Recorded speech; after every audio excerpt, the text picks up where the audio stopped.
Hello guys, welcome to my channel. और आज हम एक्सप्लेन करने वाले हैं 2014 में आई एक क्राइम थ्रिलर मूवी जिसका नाम है जेलबेट। मूवी में स्टोरी है एना नाम की एक लड़की की जिस पर अपने ही फादर के मर्डर का आरोप है। वो जेल में है और यहाँ हर कोई उसका फायदा उठाना चाहता है। अब इन सब से कैसे बचेगी एना, ये जानने के लिए आपको ये एक्सप्लेनेशन पूरा देखना होगा। तो मूवी स्टार्ट होती है एना से, जो कि गिटार बजा रही होती है। तभी उसका स्टेप फादर आता है और पहले तो वो उसे पीटता है, बाद में वो उसके साथ जबरदस्ती करता है। एना उसे बचने के लिए उसे धक्का देती है, जिससे वो किसी धारदार चीज से टकराता है और उसका गला कट जाता है, जिससे वो मर जाता है। अब इस इंसिडेंट के बाद एना को पुलिस अरेस्ट कर लेती है। नेक्स्ट डे उसे कोर्ट में ले जाया जाता है, जहां वो अपने फेवर में बोलती है कि वो बस एक एक्सीडेंट था और वो अपना बचाव कर रही थी, क्योंकि उसका फादर यानी रॉबर्ट उसके साथ जबरदस्ती कर रहा था। एना की माँ भी वहाँ कोर्ट में मौजूद थी और वो एना के अगेंस्ट बोलती है कि रॉबर्ट एक अच्छा इंसान था और एना जो भी बोल रही है वो सब झूठ है। इस वजह से कोर्ट एना को 4 साल की सजा देती है और उसे जेल भेज देती है,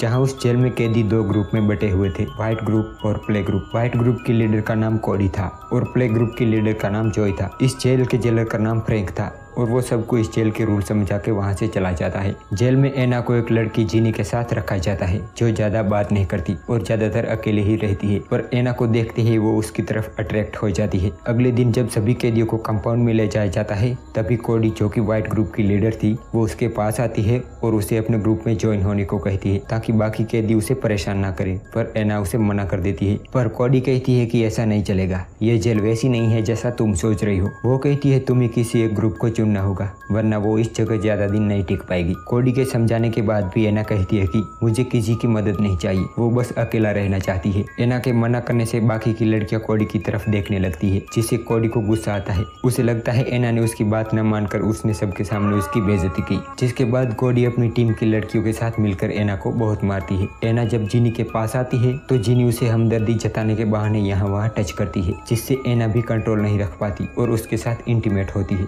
वहीं जॉय की नजर भी एना पर थी। एक बार वो उसे अकेला देखकर उसके साथ छेड़खानी करने लगती है और अब एना समझ चुकी थी कि बिना ग्रुप के ज्वाइन किए वो यहाँ नहीं रह सकती और वो कोडी के ग्रुप को ज्वाइन कर लेती है। कोडी एना को उससे बदला लेने के लिए उकसाती है, जहाँ एना जॉय से जाके लड़ती है। कोडी ये सब मोबाइल से रिकॉर्ड कर रही थी। ये ड्रामा देख वहाँ पुलिस आ जाती है और वो एना को नेकेड करके एक रूम में बंद कर देते हैं, जहाँ बहुत ठंड थी और अंधेरा था। नेक्स्ट डे फ्रैंक उसे कहता है कि अगर तुम वहाँ से निकलना चाहती हो तो उसे उसके साथ फिजिकली रिलेशन बनाना होगा। एना उसकी बात मान लेती है और फ्रैंक उसका फायदा उठाता है। उसके बाद एना उसके सेल में आती है तो कोडी उसे ड्रग्स देकर उसके साथ फिजिकली रिलेशन बनाती है। नेक्स्ट डे जब जॉय एना से बदला लेने आती है तो वहाँ कोडी की ग्रुप की लड़कियां भी आ जाती है और दोनों ग्रुप के बीच फाइट होती है, जहाँ फ्रैंक एना को ही ब्लेम करता है और उसे ब्लैकमेल करके वापस से उसके साथ रिलेशन बनाता है। साथ में वो ये भी कहता है कि नेक्स्ट टाइम वो उसे माफ नहीं करेगा। एना वापस आती है और सारा गुस्सा जीनी पर निकालती है, जिससे जीनी डर जाती है और उसे खुद से दूर रहने को कहती है। पर इसी बीच गलती से जीनी का होठ कट जाता है और जब गार्ड्स सारे कैदियों को चेक करने आते हैं तो उन्हें जीनी का कटा हुआ होठ दिख जाता है और वो एना को फिर से फ्रैंक के पास भेज देते हैं। पर इस बार फ्रैंक उसे कुछ नहीं करता,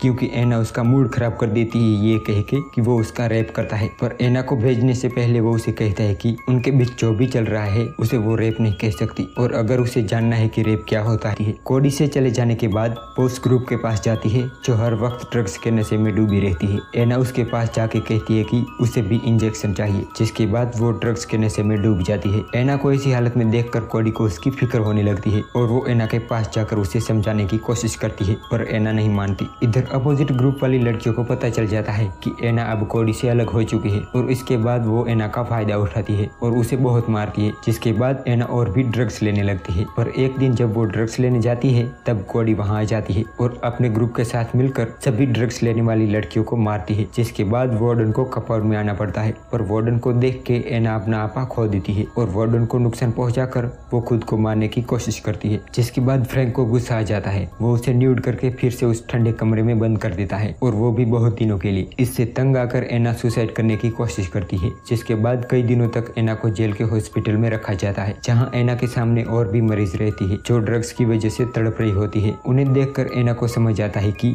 वो ड्रग्स लेकर कितनी बड़ी गलती कर रही थी और इसके बाद एना ड्रग्स छोड़ने का डिसाइड करती है और अपनी माँ से मिलती है। इस बार एना की माँ उसे कहती है कि उससे बहुत बड़ी गलती हो गई, वो उसे माफ कर दे। उन्हें कोर्ट के सामने झूठ नहीं बोलना चाहिए था। यहाँ वो अपनी गलती सुधारना चाहती है। वो कुछ कुछ भी करके एना को जेल से बाहर निकाल के रहेगी। अपनी माँ से मिलकर जब एना आती है तो फ्रैंक उसे अपनी ऑफिस में बुला लेता है और उसे अपनी तबीयत के बारे में पूछता है। एना उससे कहती है कि वो उसके शरीर के साथ जो भी करना चाहे कर सकता है, बदले में वो उसे बाकियों से सेफ रखे। एना की बात सुनकर वो उसे कहता है कि ठीक है, वो इसके बारे में सोचेगा। एना के वापस आते ही कोडी को पता चल जाता है कि एना फ्रैंक के साथ मिल चुकी है और इस बात से गुस्सा होकर कोडी एना के फेस को काट देती है, जिसके बाद एना समझ जाती है कि कोई उसकी मदद नहीं करने वाला और वो जेन के पास जाकर उसे अपने साथ हो रहे सारे गलत कामों के बारे में बता देती है। जिसके बाद जेन एना से कहती है कि वो उसकी मदद करेगी। उसकी बहन का पति गवर्नर के लिए काम करता है तो उसे अब फ्रैंक से टेंशन लेने की कोई जरूरत नहीं। जेन से बात करने के बाद एना के मन में एक उम्मीद जग जाती है